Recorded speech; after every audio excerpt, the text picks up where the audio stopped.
Hello, everyone. Welcome to our FinTech webinar. Thank you, everyone, for taking the time to join the call. Really excited to give you a chance to gain some insight into trends and opportunities within FinTech. We feel like these programs, as we'll have a few of these over the next month or so, are really important for students to gain a really good understanding of what's happening within these exciting industries. And one of the reasons for that is because as an entrepreneur and as sitting on the other side as an investor, our expectation is that the entrepreneur will really know their business inside and out, as well as what's going on in the world kind of outside of them that could impact their business, whether that's competition or trends in the market. And so I hope everyone gets a chance to really lean in and listen to the panelists. Really excited to share them with you. And then as you also hear from the entrepreneurs, one of the things that's we really believe is that you have to be able to see it to be it. So to be able to hear from other entrepreneurs who've kind of gone down this path and be able to gain an understanding from them on maybe what some of the pitfalls were and some of the challenges, as well as some of the success stories will really help inform you as you're thinking about growing your business. So with that, I'm going to pass it over to Mike Ma, who's the managing director of NextCube's FinTech vertical. Mike brings a really diverse set of experiences, from working at startups and launching companies to working at big corporations like Bank of America. So really excited to have Mike on board with the team, and he'll be facilitating the first panel. Off to you, Mike. Thanks, Marlon. I couldn't have, for the great setup. I am so excited to be here. It's an honor and a pleasure to be speaking with all of you and my distinguished panel, especially talking about FinTech, because I think it's a really, really exciting time, having spent my career on both small startups and then also big corporate. I just think there's never a better time than right now, despite everything that's going on, to be involved in the FinTech community. Why? Right? There has been an explosion of interest, both from users and then subsequently investors like us into the FinTech area, despite COVID. And you may even make the argument because of it, because we're home. And it's a really interesting time because there's a lot of opportunity with all this money coming in and all these entrepreneurs with these great ideas. It's really interesting if you think about both sides of the coin. Disruptors are trying to look more like incumbents and banks and large institutions, and then vice versa. I think if you think about the corner turning from 2021, the question is who will win, if there is any such thing as winning.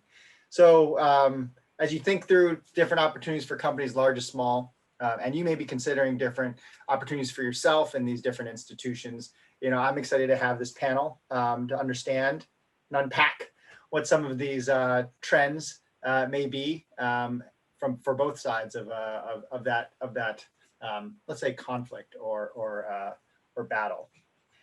So if it's okay, I would love my distinguished panel to come on and introduce themselves and say hello to the crowd. Denisha, do you mind if I start with you? Sure. Hi, everyone. My name's Denisha. I cover early stage technology at Grasshopper Bank.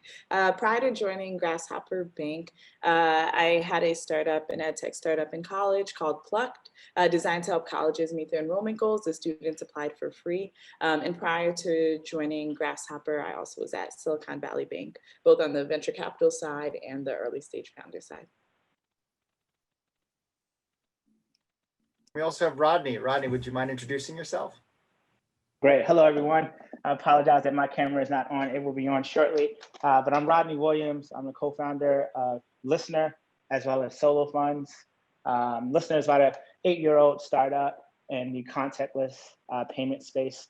And Solo is a consumer lending app that has kind of reinvented the way peer-to-peer should work, or like what we think, how community lending should be enabled. But it's a pleasure to be here. Awesome. Well, thank you for both your intros. You guys, I'm sure as everyone is like furiously LinkedIning you and trying to figure out what you're doing. Would you mind, before we get into the meat of it, would you guys share, Rodney, and I'll start with you, one thing that we won't find on your LinkedIn profile that you would be happy sharing with the audience? One thing that you won't find, I love car racing. I think in another life, I totally was a race car driver. That's a pretty expensive sport. So let's let some of these companies get successful so I can think about affording a race car. Indy, Formula, NASCAR, stock? I'm definitely more like NASCAR or drifting or rally racing. Gotcha. Nice. Yep. Awesome. See, awesome. Denisha, what about you? What's something that we won't find on your LinkedIn profile? So I'm super interested and huge music fan, and I actually DJ. Typically when I'm on vacation, I try to tack on a DJing gig in addition. Awesome. Well, I'd like to pick up some questions with you. And by the way, the Q&A is open to all of you out there as well. So we are monitoring, and if you would like to try to ask our distinguished panel questions, we are definitely open to that.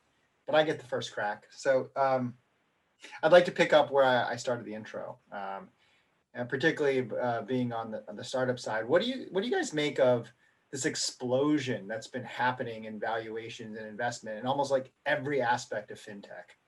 Right? Robinhood just raised like a $660 million round. I think their value is like, I'm saying like 11.7 billion. Someone quote me on that. Chime, the neobanks, over at 14 billion. Nisha, Grasshoppers raised a fair amount, a 9-digit figure, 113 million last year, which is nothing to sniff at. So, I'm curious, what does all this mean as you look at this, at Grasshopper on the other side of it, and Rodney is someone who's, trying to come up and get into the mix of this and get that race car. How do you navigate, or what do you think about the influx of capital that's been moving into this space? Denisha, it's okay, I'll start with you. Yeah, I'm happy to touch on that. In Grasshopper's case, and I think a few of the other FinTech players' case, it's really their goals and how expensive it will be to get there. So for Grasshopper, it was really core to us and our mission that we were a bank, and that we went through the OCC process and got approvals, something that was not cheap and takes a lot of time and requires cash reserves. I think that a lot of these FinTech companies not only are able to, but also aspire to really be really big and be really holistic in terms of the services that they'll ultimately be able to offer.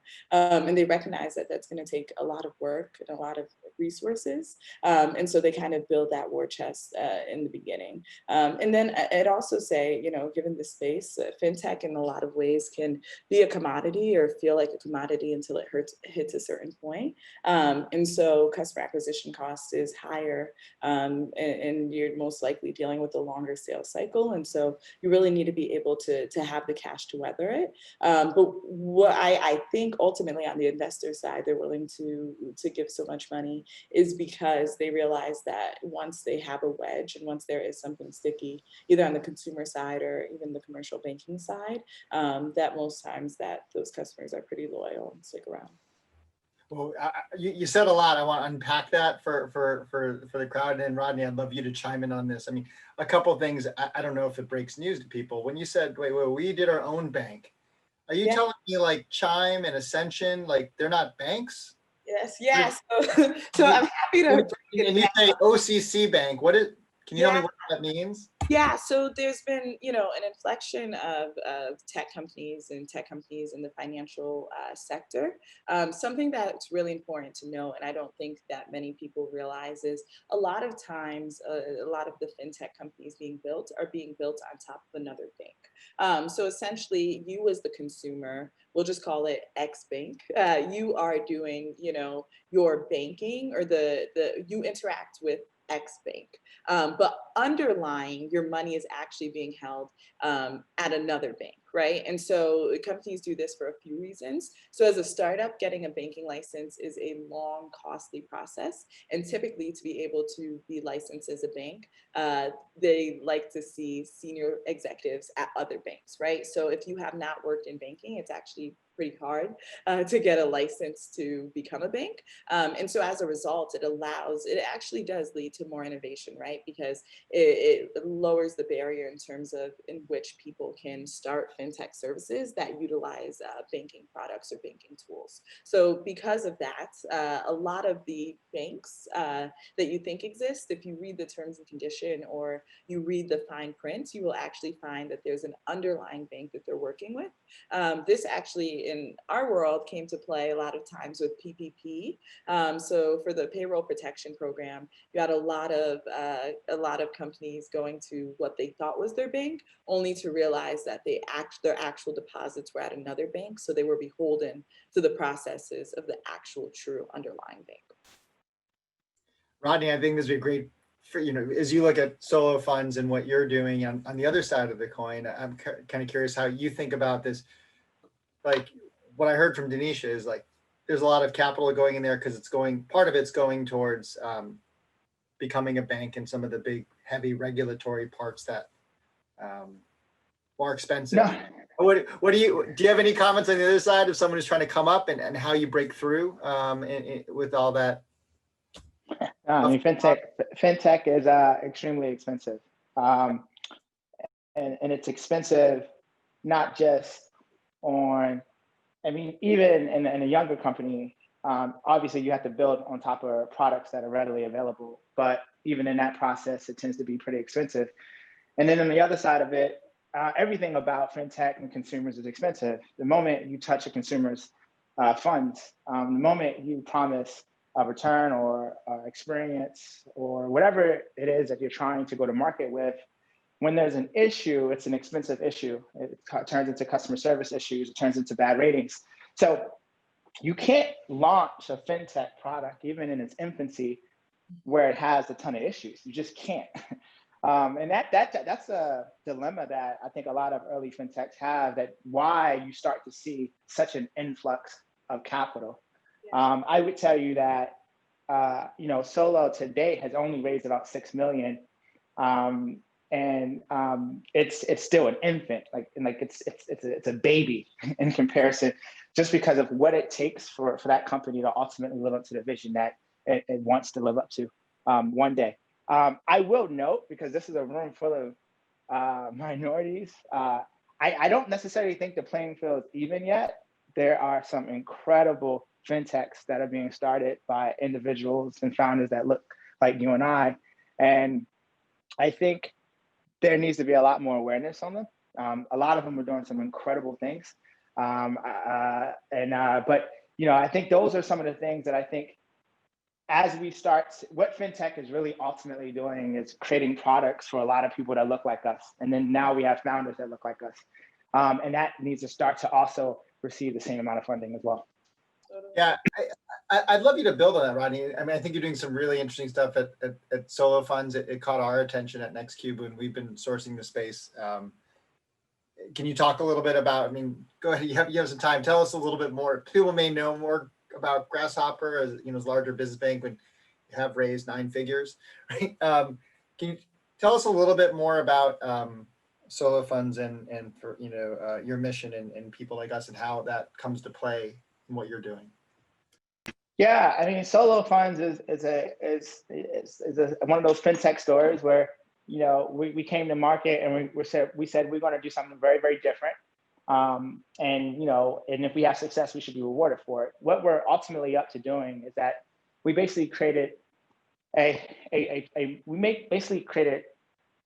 Airbnb for loans or Uber for loans. But the loans are funded by individuals like you and I. And then on the borrower side of the marketplace, anyone can request based on their terms. So they request their terms, they set their terms, they post it to our marketplace. And then the actual lender lends that individual the capital. So we're doing like real-time matching. Matching happens in less than 60 minutes. Funds are deposited in your account instantly. It's kind of like taking what peer-to-peer should be and completely ripping it up and putting it back together. And we, you know, I gave an example over the past 8 months, we've probably gotten about we've grown 1,200% in usage because of just, we're underwriting differently, we're matching differently, and lenders are also finding us a lot of value, not only helping people, but making money. And that's ultimately what Solo is trying to do. We think that community banking should actually result in the community members gaining a benefit, as well as the borrowers feeling like they always have access to someone or access to a line of credit that they can easily tap into. So it's touching on a lot of the things that are important in our society today. And I think that's one of the reasons why it's growing. But for us to stand that up, the level of regulatory scrutiny, I think you can imagine the level of, it's just not that many minority founders in FinTech. Usually FinTechs are started by like FinTech, extremely experienced FinTech individuals. You know, I worked at JP Morgan Chase for 20 years. You know, I ran Green Dot's X program, or you name it. I worked at PayPal. That's usually what the DNA of a FinTech founder looks like. I think we are also part of a group of founders that don't look like that. We look like the consumers that they should be serving. You know, we come from, I like to call the food deserts and the money deserts of America that represent, and there's payday lenders on every block. There's no banks in our neighborhood. But at the same time, we may get exploited. And I think we're part of a group that just understands what it should do, not necessarily what it can do. Denisha, I'd love for you to weigh. I mean, so, you know, Ronnie and Solo is doing that on you know, some of the consumer side. I'm curious, Grasshopper, how do you relate your story, draw a line between that and what you see on the business side, the business side? Yeah, I mean, we think a lot about access to good business banking and how the role of business bank can play in a startup's life cycle, all the way from inception and sometimes really pre-inception at the idea phase, all the way as a company grows. And I think, you know, so often that there's so many barriers in banking, and also just the you know, the long history, I think, in this country in terms of how people approach banking and how banking's been done, and how that affects people's sentiment towards approaching banks in the first place. And so a large part of our goal is to democratize access to business banking, and doing that through technology, right? And so our ability to decision rather to not have a lot of branches allows us to do things like not charge fees, or offer free banking for life, or commit to certain MMA rates during like this time of economic uncertainty. But it also, and you know, for me, and what was exciting for us to see was how we acted during PPP in a time where a lot of companies weren't able to hear from the big banks that they worked with. We actually opened up the PPP process outside of our client base and to just any business, including small businesses and restaurants and things that kind of fell outside of the typical tech scope that we serve. And it was just really exciting to see how, you know, banks, something that I think isn't everyone's favorite conversation, but the way we could really, really play in helping to keep businesses open. Yeah, I'd love to jump on that and take our company hats off for a second and just kind of be more in the FinTech community. You know, some of you both have touched on, which I think it's hard not to ignore, is, you know, wealth is at an all-time high. Economic disparity is an all-time high. It seems like both of your businesses are predicated in the fact that access is, I don't know if it's an all-time low, but let's just say it's not matching. Like, what overall, like as members of the FinTech and finance community, like, do you feel like we have, maybe I'll throw this at you. if you had to give us a grade as a community in terms of trying to think about addressing social disparity and social inequality, what grade would you think about giving us as a community? And what would be the larger things that you would like to see, not just for your company, because I think you've made those clear, but as a community? And Denise, I'd invite you to come in first, and I'd love to hear Rodney after. Yeah, so I'm kind of happy to kick off. And one, I think I'll start with the spirit of optimism. And so, frankly, I would probably give like a C, maybe just like mediocre, like just a C. And the reason so is I think that there is a lot of change and there's a lot of drive in the right direction. But as Rodney hinted, the barrier to entry is still rather high and rather expensive, which I think, holds a lot of people back, unfortunately, who have great ideas or who could play in this space. And I think that there's a lot of ways that the incumbents can play to kind of help facilitate more of that change. But in the spirit of optimism, I think that people are starting to recognize that in order for FinTech to truly just be as fruitful and profitable as possible, that you need diverse perspectives and you need people tackling the problem in diverse ways and kind of thinking about things from a host of perspectives. And so, I mean, it was really great to see Paystac's acquisition, a few weeks ago. And I think that, maybe people would have recognized the opportunity in Africa, but like that really, really, I think illustrated it in a really phenomenal way. And even knowing that, something like that is attractive to the larger companies and incumbents and how they think about things is really exciting. But I do think that in order for incumbents to thrive, there's really going to need to be some serious appreciation and in some ways adoption of these new tools, whether that's through acquisition, investment themselves. I mean, looking at Visa and they're trying to, given the antitrust lawsuit, but they're trying to acquire Plaid right now. And I think that more and more of these incumbents are seeing where the wave is turning and recognizing that in order for them to truly, truly compete, they're going to have to keep their ears to the ground. Yeah, I think it's fascinating. I mean, for those who don't know, Stripe acquired Paystack, Nigerian payments company, $200 million, right? And looking at 5 years, which is yeah, it's crazy. Rodney, I'm curious. Are you as you how does your grading compare for us as an industry on issues of social equality? And I'm curious about your commentary as to why the grade. I think,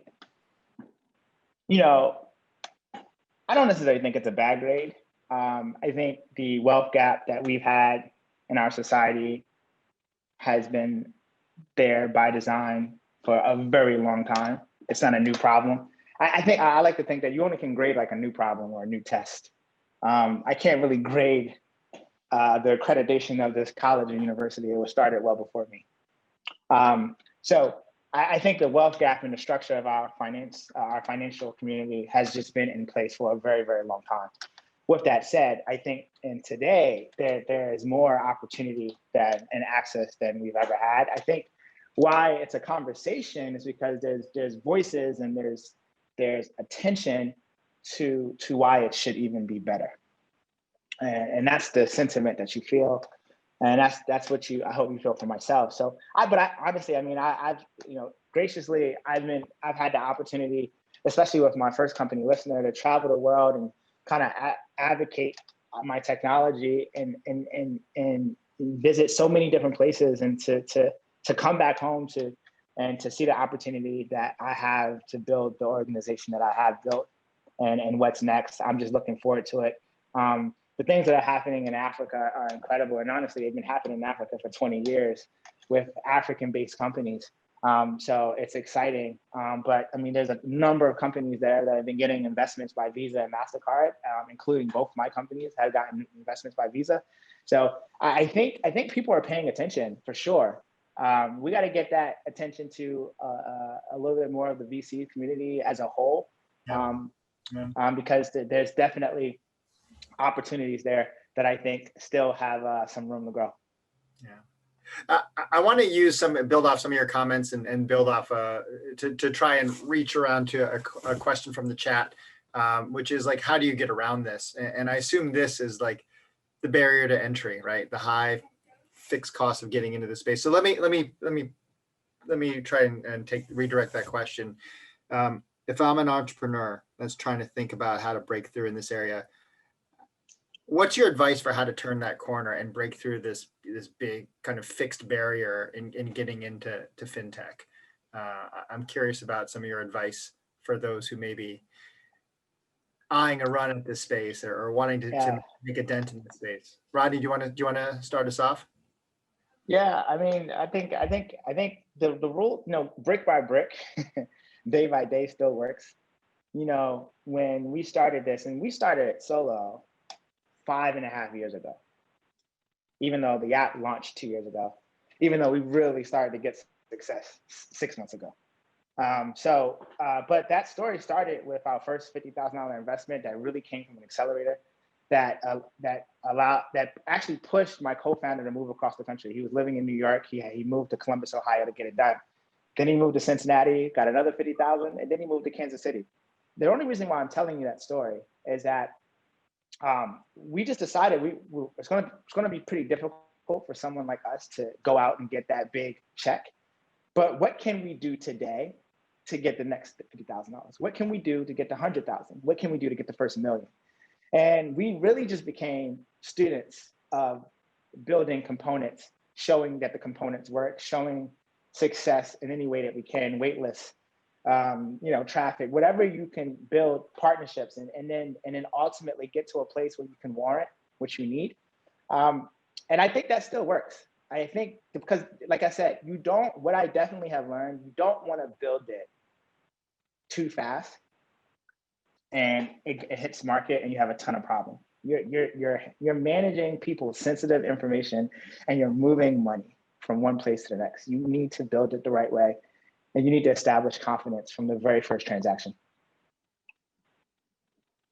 Yeah, I mean, following up on what Rodney said, I definitely want to highlight that last piece in terms of, we talk so often about like the MVP, but I think the bar for an MVP in FinTech is actually a lot higher, and something to be really conscientious of. And you have a lot less chances to regain a user's trust in FinTech because it's people's money, right? And so they care in a way that's a bit different. So that's something I think that's really important. Most times for founders, and what I've witnessed is, it really is brick by brick, and being focused on customer acquisition, and that can look like a lot of things. So I think whatever can point to strong customer acquisition or a strong pipeline for customer acquisition down the line, and that's going to look really different on the consumer side versus like the commercial side, but being super thoughtful about the pipeline for customer acquisition, whether that's through community or brand awareness or whatever, and why that customer acquisition is likely to convert when the product is built, is really important for a founder to think about. Yeah, and if I can build that on that and also kind of plug this whole program here, it's in IC Dom in the chat from Act House as well. This is what we're focusing on, what Rodney is talking about. You kind of look at things like some of the stories you're talking about, 113 million in funding, 200 million. It starts one user at a time, right?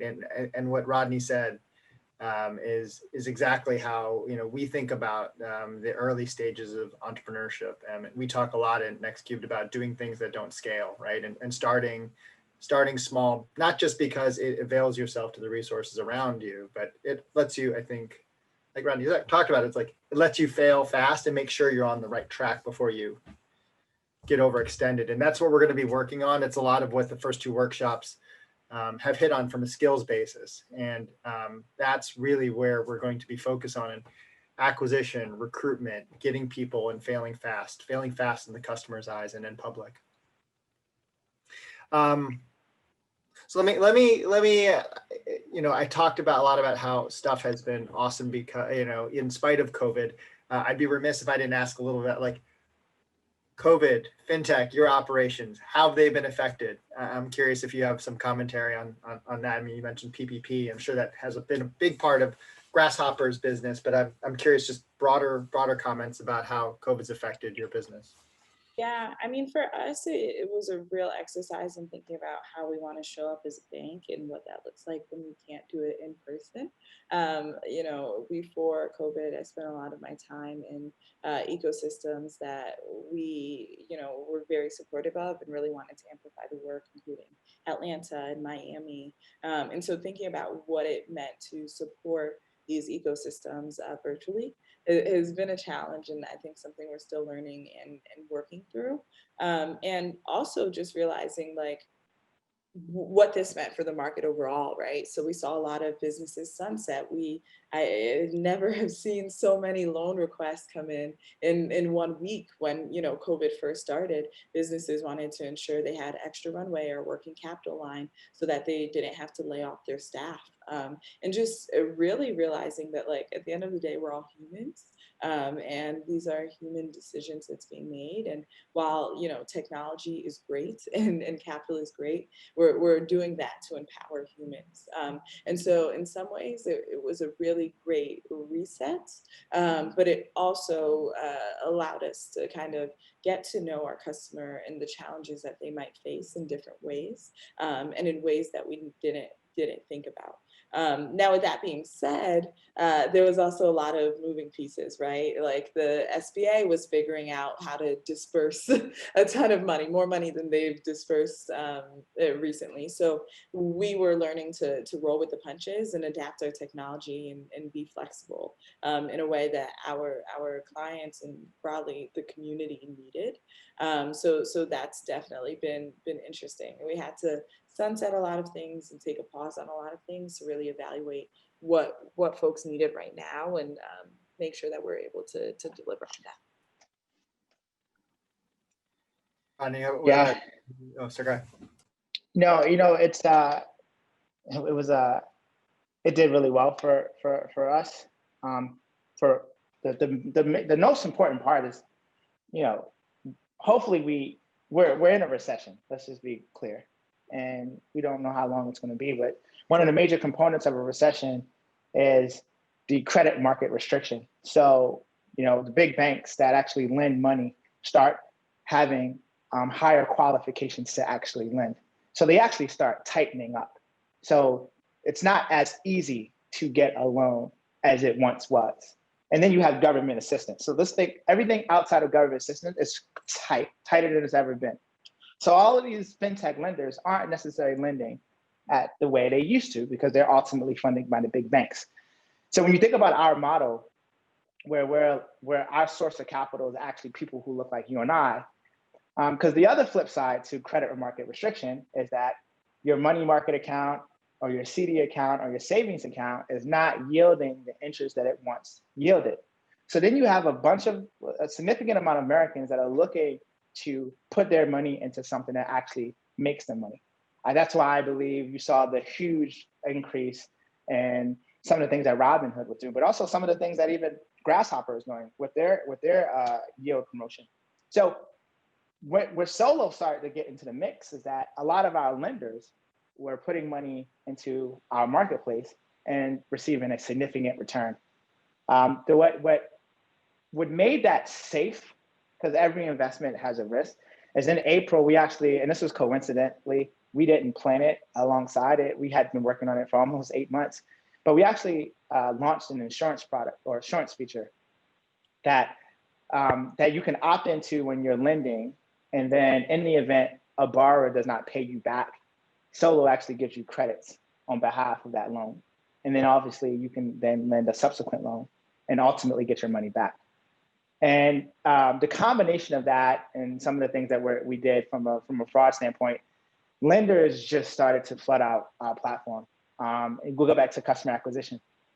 For a marketplace, the most important customer acquisition is the supply side. It's the reason why Uber always marketed to drivers in the beginning.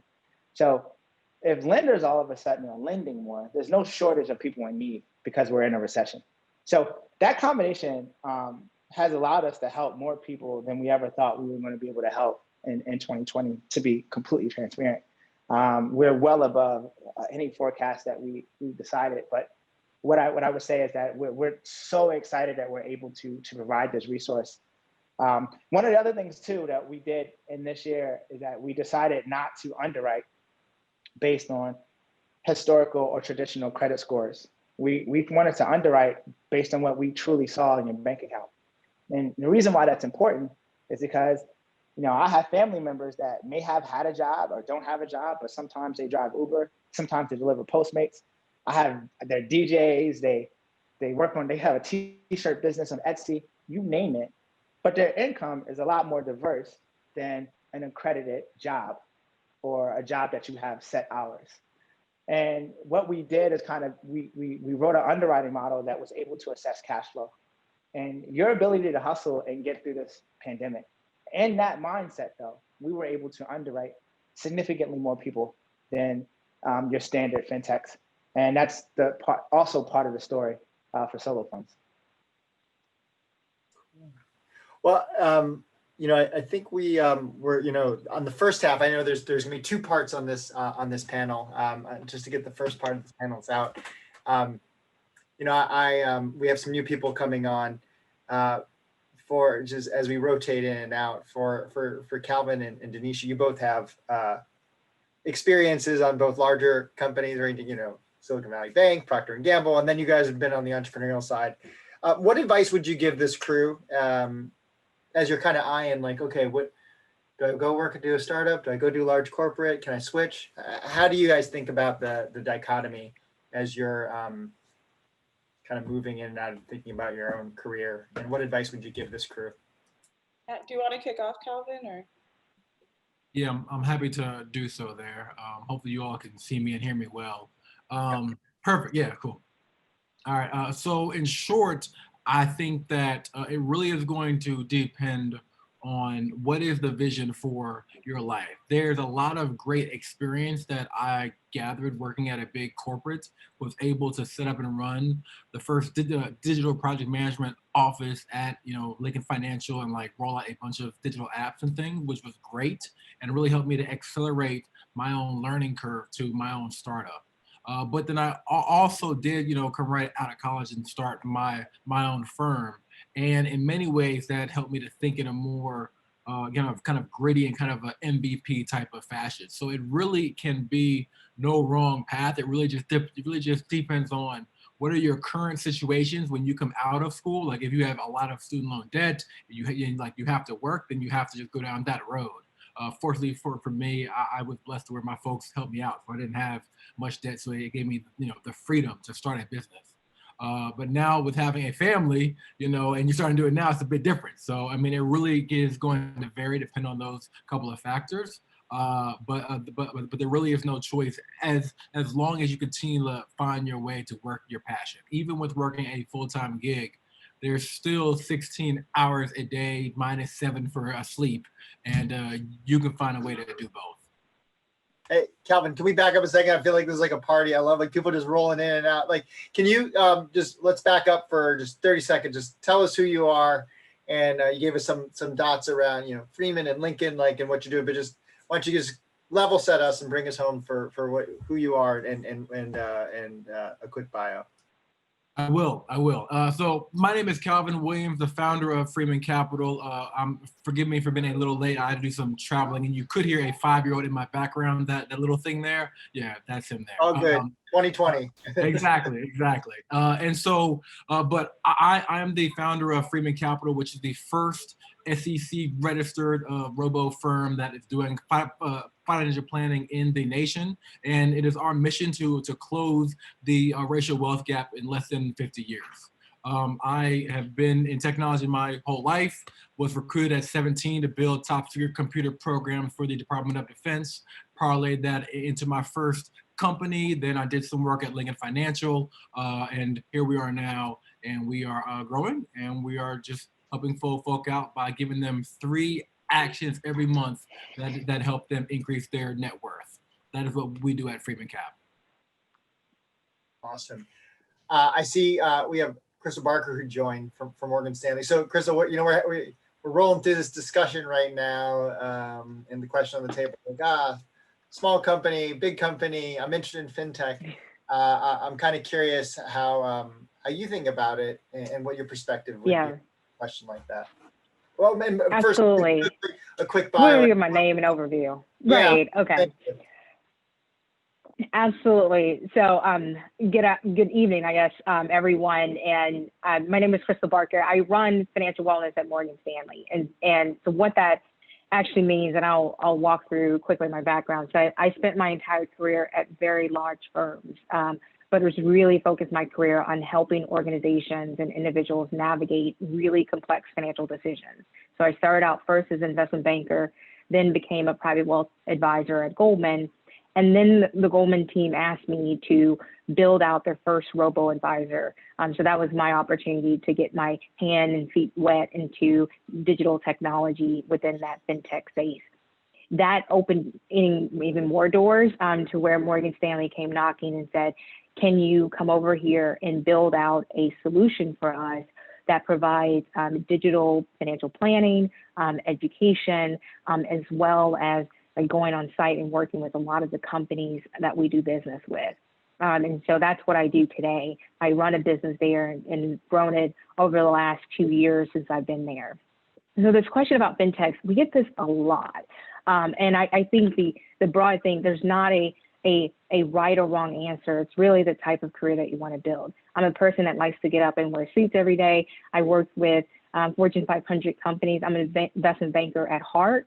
But what is fun is that the lines between finance and technology are blending so quickly. And so you have firms like Morgan Stanley, my old firm like Goldman Sachs, really focused now on digital technology. And you may be part of one of those startups. Well, the big companies are actually out there buying you, which is great. And so it also gives an opportunity for people to have liquidity events when they're at smaller companies to do that, but also because we understand there's a lot of things that we can't build with our construct as quickly. And so we do look for talent at startup companies, whether it's acquisitions or bringing people on later down.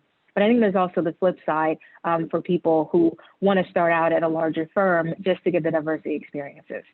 So being in a large multinational investment bank, I've had a diversity of careers. I like, so it's one, I was able to flip from investment banking to product to being an advisor myself, being on the sales side, going back to management.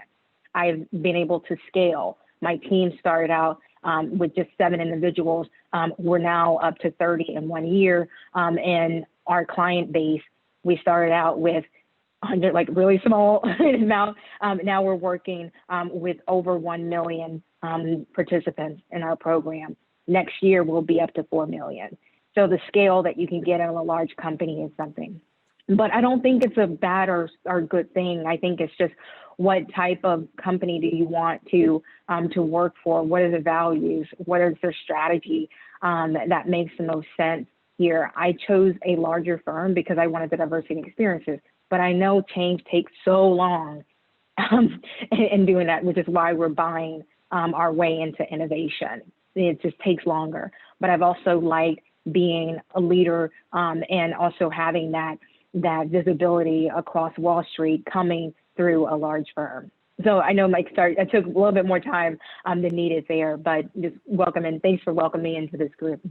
Absolutely. No, and I always joke I'm the same bucket, right? Like recruiters look at me as like, you're very schizophrenic, where you've been at Vanguard and Bank of America. Now you've started this company, and so I think that resonates. You can do something you said really resonated with me. It's like, look, you can build a robo advisor. I was CMO at Betterment, and you can build a robo advisor inside a large corporation, and it may trade a little for speed, but it's got a lot in scale. And I thought those comments were really, really wise. We have, I feel like I'm hosting the world's best talk show. So I feel like my couch is getting bigger and some new people are coming on.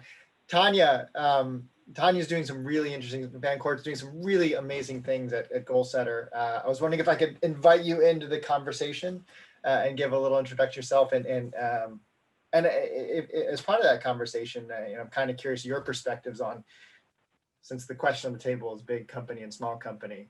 And then people in the chat, I see your question about crowdfunding. We will definitely get to that at some point. But anyways, Tanya, back to you, please. Oh, you have to come off mute, Tanya. Now I'm off mute. All right, we got it. Can you hear me? You're good. Awesome. Okay. So thank you, Mike. Thank you for having me. So glad to be here with everyone. I'm Tanya Van Court, CEO and founder of GoalSetter. GoalSetter is a next generation savings, smart spending, and financial education platform created specifically for the next generation. So I formerly was at Nickelodeon. I ran preschool and parenting digital at Nickelodeon for 6 years. So great brands like nickjr.com and noggin.com. I left there and was at Discovery Education, where you can probably hear a lot of kids in my background, so forgive me if there's a lot of background noise. All good. Dinner time, so nowhere to hide from them. But was at Discovery Education. I launched digital textbooks across the country as they were introducing multimodal learning to kids. And I was also, prior to both of those, at ESPN, where I launched ESPN3, the first digital video streaming player in the industry. And so, all of those experiences, speaking of schizophrenic, you say, how are you in media and entertainment and education? And then you found yourself in FinTech. And for me, it really was fortuitous, and I do believe that it was ordained. My daughter said to me when she was 9, "Mommy, for my next birthday, I really only want 2 things." And I said, "What's that?" She said, "Enough money to save for an investment account and a bike." And in that moment, I thought, wow, if I can get every kid to say that, I can change the world. And so this journey to entrepreneurship for me was not about wanting to be an entrepreneur. I didn't want to be an entrepreneur. Let me be clear. There are some days now where I still don't want to be an entrepreneur. So it wasn't about a passion drive to be an entrepreneur or to make a lot of money. I was, 43 and an executive at major companies and doing very well and having really meaningful jobs. But, I felt like I could bring something unique to this space. There are not many Black women in this country who are in the FinTech space. And so there are not very many people who represent the perspective that I represent or are going to bring to market the kinds of products that we bring to market. Just as an example, we just launched our teen and tween debit card. It's called the Cashola card. Who's calling their card Cashola, but a Black woman who's a mother of 3 kids, right? In Brooklyn. So my kids have to be cool. They're like, I'm not using that blank card. It's so square. So our card is called the Cashola card. Not only is it that, but it is tied to financial literacy quizzes that are rooted in memes and GIFs from hip hop artists, social media influencers, YouTube personalities. So on Sunday morning, if your kid hasn't taken their financial literacy quiz for the week yet, their card will automatically freeze, and it will only unfreeze once they take that quiz. So that was probably a long introduction, Mike, I'm sorry, but the bottom line is, I have come from big companies. I have started this small FinTech company. The journey is one where I can absolutely say there's been a big learning curve, but you surround yourself with people who know the space that you're in and who know the things that you don't know. And that's a really important part of building a great company and being able to crack a market that maybe you haven't worked in before. But I think there's value to being at large companies. And I think a lot of that value is learning. I think a lot of that value is mastering skill sets that then when you go off to start your own company, you have something that's really valuable that you can bring. So I think there's value there. I also think there's value, quite frankly, and like if you guys graduate from college and say, I want to work with a small company, you're going to learn a ton because you're going to be doing everything.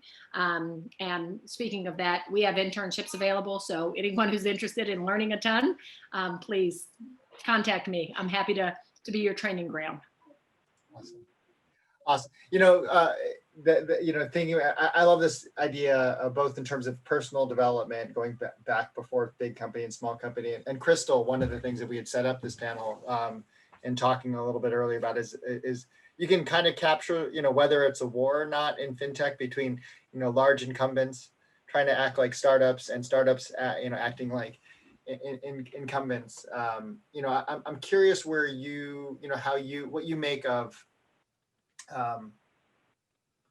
how all this money is going in on the private markets into these startups. Like, how does this impact your view around things progressing at Morgan Stanley, both with regard to product development and acquisition, right? I hear you guys acquired a small little Very acquisitive. brokerage called E-Trade recently.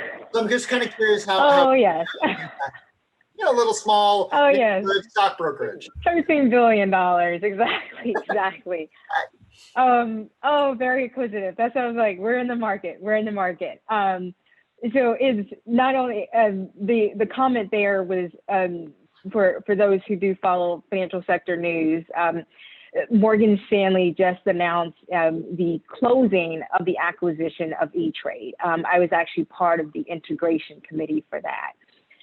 In addition, this follows about a year and a half before we also acquired a startup in Canada called Solium. We renamed it as ShareWorks by Morgan Stanley. And so we're bringing together the E-Trade equity business along with the stock plan business and really advancing, I would call it our workplace business, but it's very technical, but we're providing benefits out there for employees as a way to generate wealth management. So, and this is not the only company. On top of that, E-Trade acquired Gratify, which was another startup in the student loan space of December of 2019. So we almost got two acquisitions within one when we closed the E-Trade. And so Gratify is a business that we brought on that will also be leading as part of the financial wellness offer going forward. So there's a lot of excitement in that space. So in terms of disruptors and incumbents and where we fit on here, I think in general, what you're seeing with FinTechs, I would say that FinTechs are rebundling. We're taking kind of one product at a time and then seeing, I can add value by looking across either blurring the lines in verticals or thinking horizontally. And that certainly has been the Morgan Stanley playbook. So we've seen out there of, here we have a business where Morgan Stanley's strength is in its distribution. We have 16,000 advisors. So if you're looking at a FinTech that is solving these needs, you put it in front of 16,000 advisors, all of a sudden this thing becomes massive. So there's a scale that we can do. And so what we're seeing in terms of our strategy is how do we bring together a retail offering with E-Trade? It's a household name. They have some really interesting tools and capabilities in terms of brokerage accounts and savings vehicles that we can provide over to the Morgan Stanley side, but also we're broadening that breadth from the retail client base, digital mortgages, financial wellness, my business. There's so many other things that we can add value to retail. So you're taking that E-Trade business and now you're looking at the plugging into different distribution channels and giving them a broader scale than they would have in other distribution channels. And then vice versa, as you're thinking about a firm like Morgan Stanley, you have Goldman Sachs doubling down in consumer banking, and you also have JP Morgan that's putting a lot of money into U.S. consumer banking and their FinTech. And then you have Morgan Stanley doubling down mostly in wealth management, financial technology. And so this is where you're seeing the E-Trade acquisition, Solium, Gratify as part of that, is growing what is 50% of our business and doing that. So I don't think it's necessarily a clash. It's really an opportunity where the standalone firms, big brokerage have been saying, well, we could innovate internally and then we'll be here for 10 years and be behind. Antiquated technology platforms, we know that. What we do have is a large customer base. When I say 4.7 million individuals that we're servicing already just through E-Trade and ShareWorks, not counting anyone else, so a large participant base. So that's what we can do. So let's bring the best of that. But we know we're going to have to either acquire our way to get the talent we need to build these other pieces. And I think for the FinTechs we've had conversations with that we've brought onto our platform or hired, it comes to a point where now we're looking for scale in their own businesses. So where we're not acquiring, we also do partnerships. So we have partnerships with financial technology companies and others where we know that our strength is more on the advice engine. There may be better technology out there. So whether you're doing asset aggregation and other types of technology that we like, we will use you in order to blend it into. So I think this is a problem where we always thought and debated when Goldman built its own robo. It's like, gosh, are we disrupting and other types of fintechs? It's now the worlds are just really starting to come into alignment, and we actually need both. We need disruptors out there that's pushing the envelope. Like Morgan Stanley, JP Morgan, Goldman Sachs are not going to be disruptors in these spaces to solve these problems. What they can do is once the disruption is made, they can scale it massively to get out to the people that really need it. And so I think there's an opportunity for certainly partnership, liquidity, exit opportunities, certainly, but able to like the best of both worlds there. You know, it's funny, you talk about the players, right? The players that, in terms of you're aggregating, if you think about FinTech, right, there's kind of two big trends. Oh, there's many big trends, but one way to capture the players are the who, the what, in terms of how services are breaking.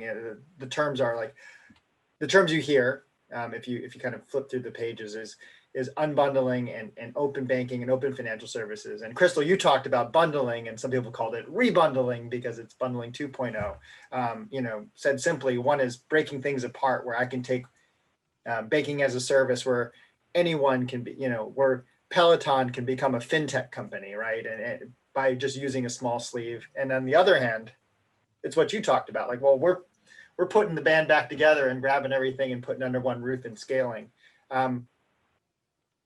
How is, most of this audience is in college or recent alum. Like, if I read these two things about bundling and open banking and rebundling and open source platforms and financial services, how should I think about these two countervailing forces? Denisha, I'm curious because you kind of sit at the nexus of this, and you've seen this at SVB as well. I'm curious about your thoughts, and I'd invite the panel to jump in on that too. Yeah, I'm happy to I think both Tanya and Crystal hinted at this really well in terms of visibility. So I think about it as like visibility, like you don't know what you don't know. And so being able to think through in terms of getting visibility to a lot of different aspects, like FinTech is huge, right? And it has many applications and it's extensive. You think about consumer, there's a host of things on that end. There's peer-to-peer lending, peer-to-peer payments, like so many different things. And then that's also the same with commercial banking. Like you could be on the deposit side, treasury, venture debt. Like there's so many things, and it's really such an expansive industry. And so I would prioritize, at least in the beginning, about learning what type of like clientele, if you will, that you want to be around and that you want to be working with, and from there, kind of where you can get the most visibility. I ended up, especially when I was at SVB by accident, through a tweet on Twitter randomly that said, if you like tech startups and venture, reach out. And I did, and never thought I would be working at a bank, and still in banking now. But what was really great is I got to see things from perspectives and in a way that I never really had thought about before. And so that's what I would prioritize. I would prioritize learning and optionality. And to the extent that you start to recognize that there's a certain area or space that you like, I would go for it, right? I think the quicker you can disqualify things in terms of what you like and what works for you and you're early in your career, the better. And most times though, even though FinTech in general is broad, it still has applications, right? Once you understand, fundamentally how something works, like you can leverage that knowledge in other ways. So I would think about it from those angles. Crystal, I wonder if you had a comment on this, or I also could finish with I think a final question as well. But I'm curious about your perspective on that. Yeah, so I just wanted this rebundling concept, or not, like whatever we call it, of where we are in the industry. I would say that the reason why Morgan Stanley is focused on rebundling, it's really where the company is in its life cycle. We're larger, and so it's all about scale for us. But I think as an entrepreneur, if you have your own FinTech, you need to be good at something. What is the one problem you're trying to solve for? And rebundling is not necessarily should be the first thing on your list in terms of doing that, but what is it, that one problem you're trying to solve for, and doing that really, really, really well. And that's what we look for. It's like, so when we're at Morgan Stanley and we're thinking about our own portfolio, we're able to like take in all the different products. Like we're trying to solve for end-to-end, let's say, financial well-being suite. It includes from cradle to grave of what are all the steps of life and where are our unique value propositions. Well, we're good in advice. We're good in certain segments. We're good in trust and estate planning and insurance and other pieces. But are we going to build an asset aggregation engine? No. Does it make sense for us to do that? And so we go out and say, who's the best in that? What is that fintech that's been able to solve that problem? There's other pieces. Student loan was an example. Like who solved this and has an exceptional client experience and being able to do that and so forth. And so I don't think so that there are different trends, but I also think you have to look at who's kind of playing in which space.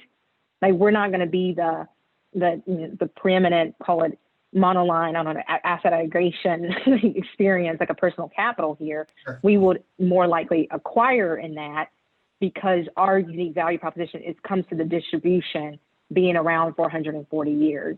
That's the power there. It's not necessarily in the very specific technology niches. Now, financial planning is like the opposite. They've actually invested over time in that technology, but there's other engines and partners that we've used when we didn't want to build out that capability. So I know it's a slight nuance to your question, Mike, but it's just like maybe there's not as much tension in terms of those two things as we're seeing.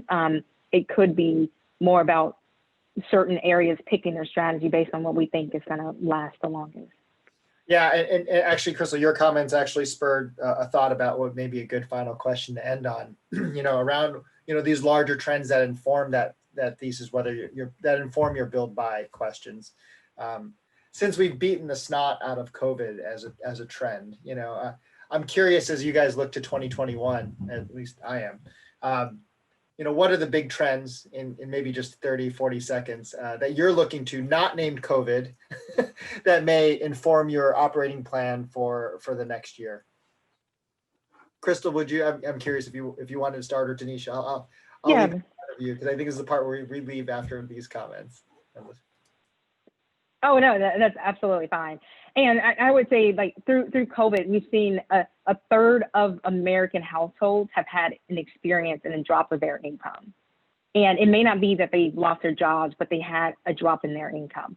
This has exasperated all the financial trends that we've been trying to solve. So post-COVID, it became an economic, not just a health crisis, but an economic crisis.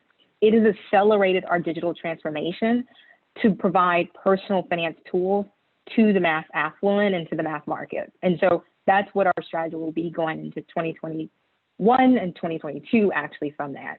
So I kept my answer pretty short, but that's really the problem that we're trying to solve coming after COVID. Yeah, and for us, at least on the commercial banking side, we saw a lot of companies shift quickly, right? So with more and more people working from home, we're just trying to figure out what that looks like, how we can come up with new and somewhat innovative banking products to be able to help companies and underwrite to kind of the volatility that the market is providing. And I think overall, recognizing that we don't know, we don't know in a lot of ways what the world's going to look like in 2021. And while we have a lot of educated guesses, and it definitely goes into our underwriting and even how we blend, we're just trying to position ourselves to be as flexible as possible to be able to, of course, help our client base and come up with products, I think that makes sense, not only for our clients, but for us as a bank and thinking about our sources of repayment. Awesome. Well, first of all, let me, on behalf of everyone on these Hollywood Squares and this panel on the Zoomiverse, thank you so much for your time and sharing your insights. Denisha, Crystal, thank you so much. And then also Rodney, thank you for hanging and Calvin hanging as well. I think at this point, I'm going to invite Rafaro to come up and lead the second half of this with the Entrepreneur Roundtable. But again, thank you so much for your thoughts and wisdom. It's an honor to be around you both. So thank you. Thanks so much for moderating, Mike. No problem. Thank you.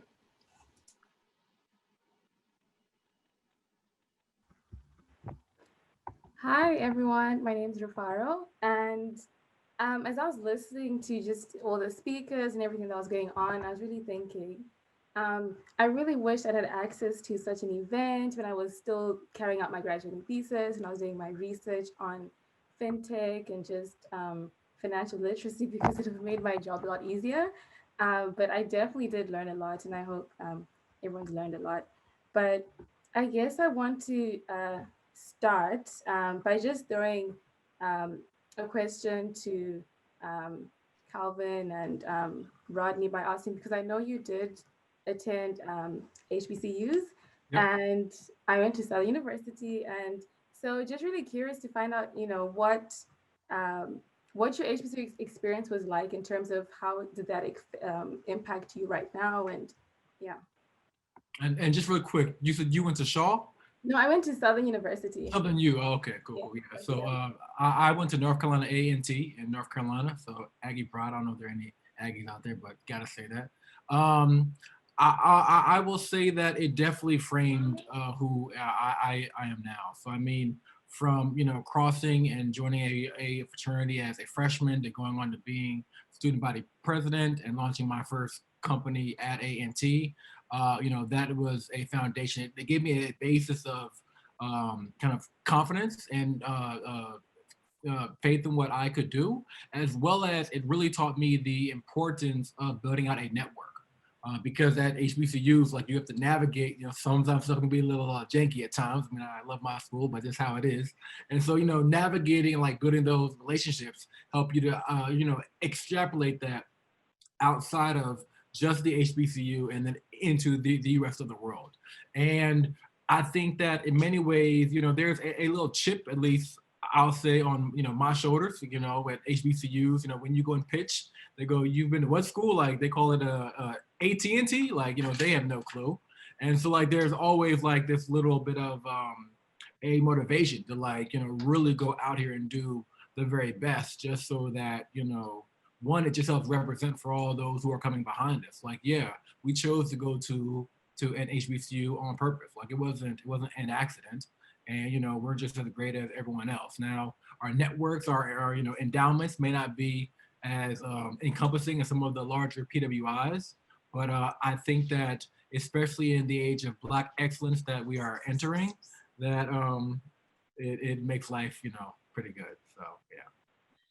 That was perfectly timed. You said Black excellence, and he popped on the camera. He knows. He knows what it is. He knows. That's great. And I guess Rodney, would you mind sharing just your experience and how that's impacted you now? So I definitely I definitely echo that sentiment that that was just shared. I mean, I have 4 degrees. I did 2 degrees in a predominantly white school, and then I went to Howard. And so what I can tell you based on all my degrees, listen, like you're going to learn some things in school, and I hope that you learn how to learn. That's really the best thing that you can take, as well as networks. When you approach the real world, you should approach the real world with a level of confidence. I would tell you that Howard gave me confidence that I could not get anywhere else. It didn't matter. When you look at the differences between, someone that comes from like a highly, ranked school versus someone that doesn't, it's really their confidence when you oppose them at work or how they walk into a room. When I ended up at P&G and in brand management, you're sitting there and you got Stanford, Harvard, Dartmouth, you name it. But I don't know what it was about the Howard that just kind of gave me this undeniable confidence that I belong, and I was going to create the world that I wanted to create.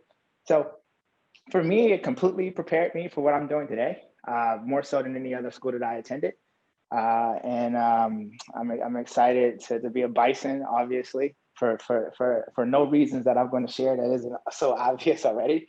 But I would say that it completely prepared. And if I had a single advice, just learn how to learn. When you learn how to learn, when you leave school, you have all the tools to be what you want to be, and go create it. Yeah, no, thanks. Those are great points. Thanks for sharing. I guess moving on to, I don't think we could not talk about COVID and any of those impacts ever, especially with startups and with just entrepreneurship. And some of the students on this call might be entrepreneurs right now or thinking about it. Could you share a bit about how that's really impacted you? And going forward, what do you see as the future for FinTech, especially after COVID happening in 2020? Who's that for again? Who do you want to start? Oh, sorry. Yeah, Calvin, you go ahead. Oh, okay. All right. I would just say that, you know, as a startup, we are already used to being like gritty and like, you know, hopefully not wasting, you know, even when we have raised. And so, you know, a lot of the unicorns that we have now were formed during the last crisis. And so there is a opportunity for us to pivot and to really understand how to best position our companies to take advantage of the crisis that we have. There are a lot of you know, fringe groups that are in the margins, and you know, they often look at people of color as that perspective. But the reality is that we are a growing, you know, population, and we won't be in the margins for long. And so finding ways to deliver your FinTech platform and your service to this demographic in this time, I think it's going to keep you really nimble and well positioned to scale up as folk get used to whatever our new normal may be. Oh, I think you're on mute, Tanya. Well, that was intentional. I was talking to my 15-year-old daughter about not hollering while I was on the panel. My apologies. No, that's fine. Yeah. But I guess, you did talk about how FinTech will be here for a long time. And I guess, if I could ask this to you, Tanya, do you think that FinTech has grown as fast as it should have? And if not, what do you think are some of the things that have really, held it back and some of the challenges? So, it's interesting. I don't think that FinTech has grown as fast as it could have or should have. And I think the things that hold it back are always incumbent technology, right? Whenever we are trying to launch something new, we're trying to launch something new by working with incumbents who don't necessarily want you to go from point A to point B because their systems aren't built that way. So you got to go from point A to point C to point G and then come on back to point B to do something that you would have thought was straightforward and simple and would make your customers' lives far more efficient. And so, to the point that was made earlier about you have to just learn to think.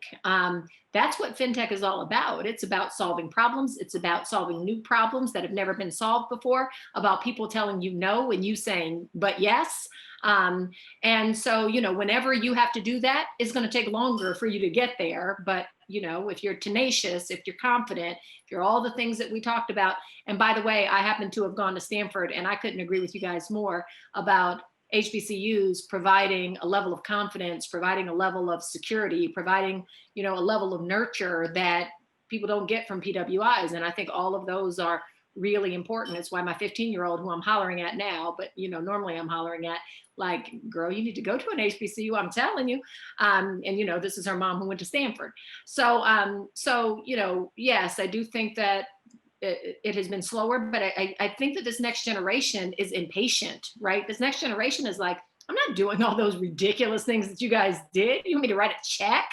What? That's insane. You want me to walk down to a bank and stand in a line? Why would I do that? Right? So this next generation is forcing the older generation. It's really funny. I was talking to one of my friends who works at Nike, and she was like, you should see this, the movers and the shakers at Nike. They're between 25 and 35 years old. These are all young people who are like, this is where we're going and this is how we're getting there. And I think what's so incredible about just technology in general is that young people own technology. Young people are like, this is how you use it. This is how you master it. This is what I can do with it. That's not how the previous generation, my generation was. It was like, wait, I got to learn what? That Twitter thing, right? Like you're learning one thing at a time. Young people are creating and mastering and owning and being creators. And so I think that, technology is going to continue to push ahead, and everyone who's on this call has an advantage. You have a distinct advantage over people who are a generation older than you, and you should use that advantage. Absolutely. No, those are great points. And you just talked about funding, and there was actually a question earlier on where someone was asking about crowdfunding and what you experienced, if any of you have done crowdfunding, and what your thoughts are on that. And so we got very close to doing crowdfunding. We even won a grant to help support our crowdfunding efforts, and we haven't launched it yet. So crowdfunding is becoming a option for your funding stack. So like a lot of folks start off with friends and family. Then like there's a big jump to, if you could find angels, then you can get an angel to invest, and then VCs and up from there. And at least what I have seen is that the traditional funding stack, which is just a term like for those who write checks, are becoming more and more conservative. They are taking less risk, they're writing bigger checks, and as a result, they want their investments to be farther along. So the value that I see in crowdfunding is that when friends and family can be a bit of a problem, crowdfunding can really step in. And the laws just changed, which were really cool the way that they changed. Before the most that before the most that you could raise, excuse me there, I should have that on mute.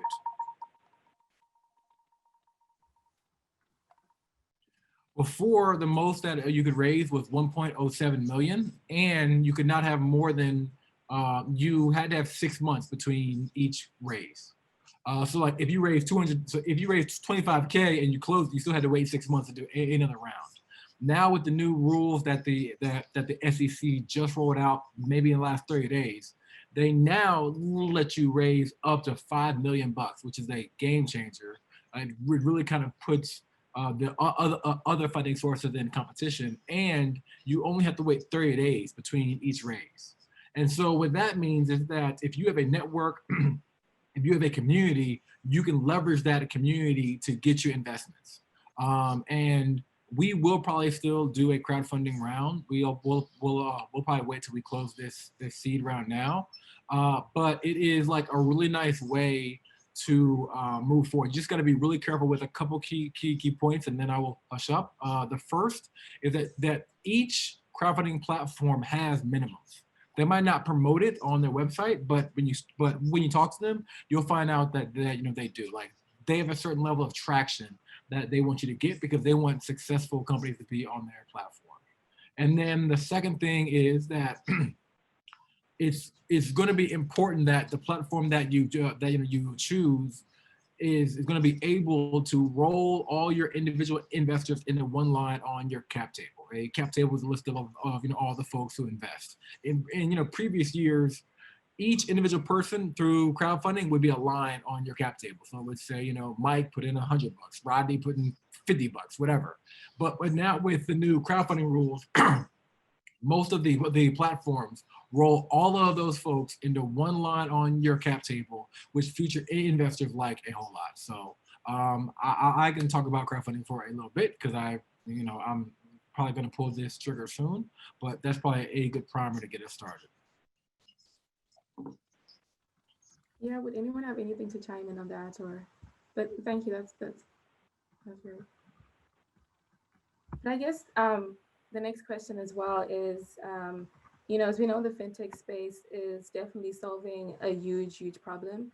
Not only in the first world, in the developing world, as we've seen. I mean, I grew up in Zimbabwe and Africa, and just then coming to America and seeing just the differences and seeing how fintech is also really needed here, it's mind blowing.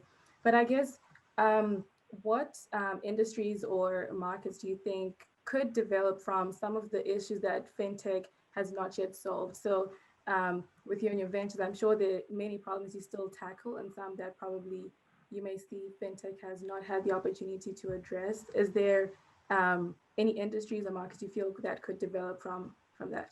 It's kind of tough, and I'll let Tanya and Rodney jump in, but it's kind of like the problem, the market that I picked was the one that I didn't see anyone else solving. So, but I don't know, Tanya, Rodney, do y'all see something that you guys are not in that is wide open? Because I feel like as founders, we like pick the one that is easiest for us to get into.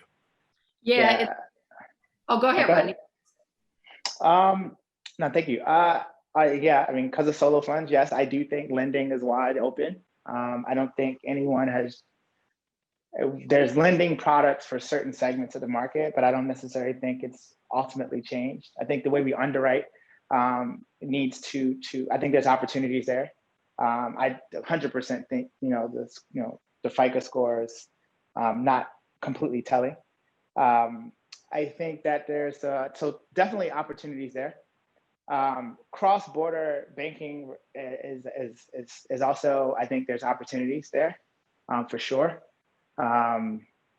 If you're still going to Money Union or Money Lion, not Money or Western Union to actually send funds, I just think these are all opportunity areas for fintechs, and ultimately, fintech products that help communities that were once considered unbanked or underbanked, right? I have a big problem with that statement as a whole, but I think there's a lot of opportunity to create products for that market as a whole. Yeah, I don't know that I can add much more. As Calvin said, I think I kind of doubled down on the place where I thought I should be going based on my own passion and my own area of expertise.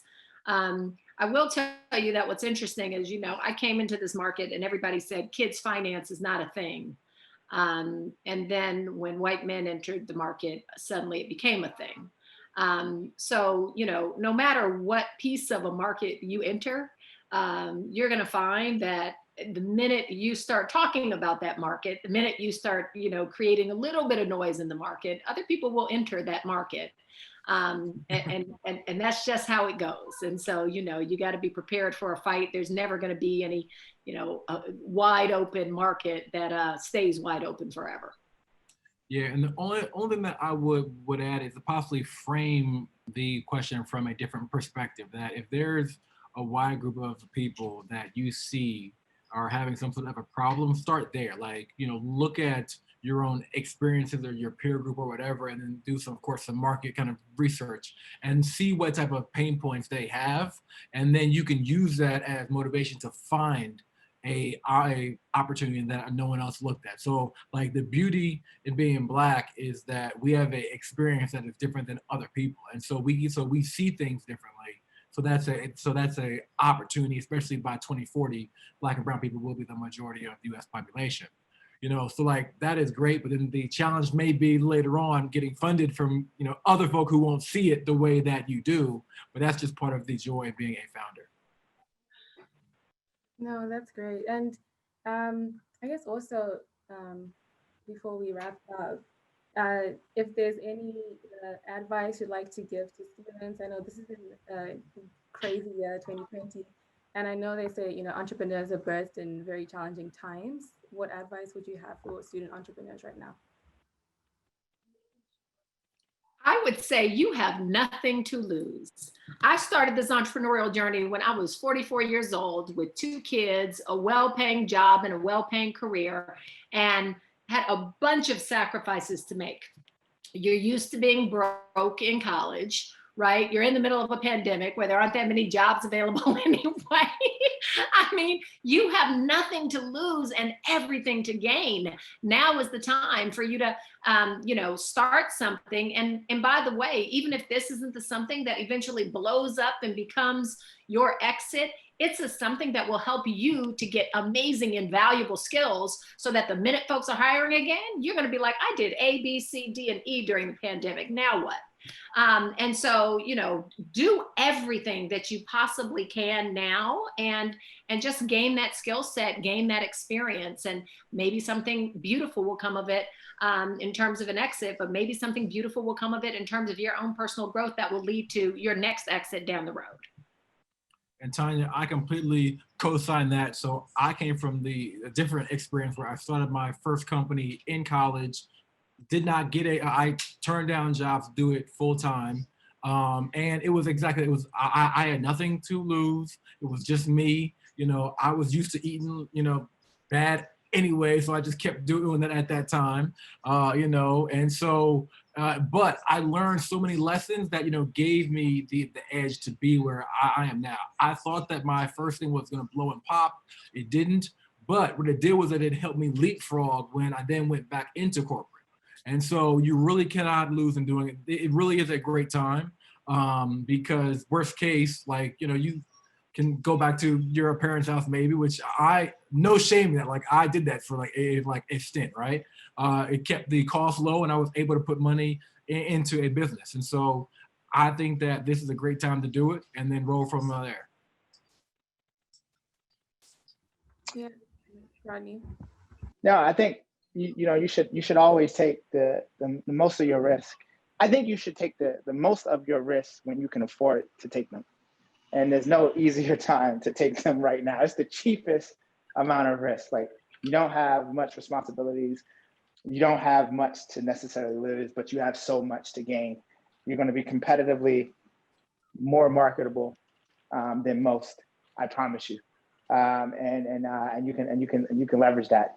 Yeah, go for it. If I had to tell my younger self, I would have went straight into starting a tech company, or whatever ideas that I possibly had, more so than waiting. So that's what I would have done.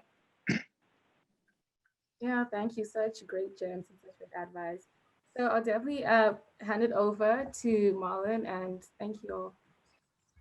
Yeah, no, thanks for Farhad.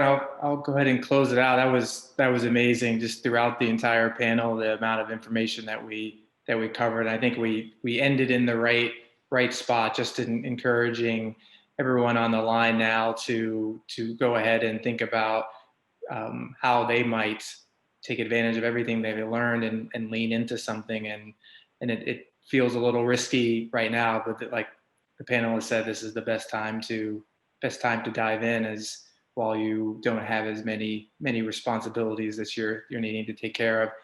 Want to flag the fact that we're hosting another webinar on EdTech specifically, sponsored by our friends at AT&T, a week from today, same bat time, same bat place.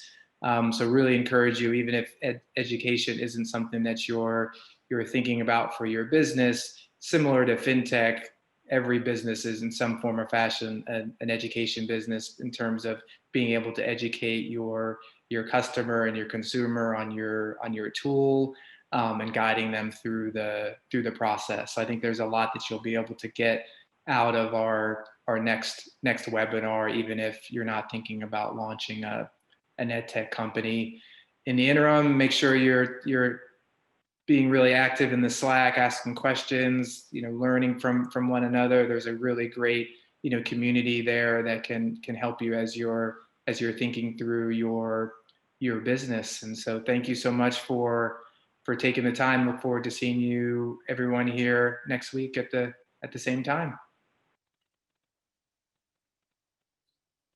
Take care, everybody.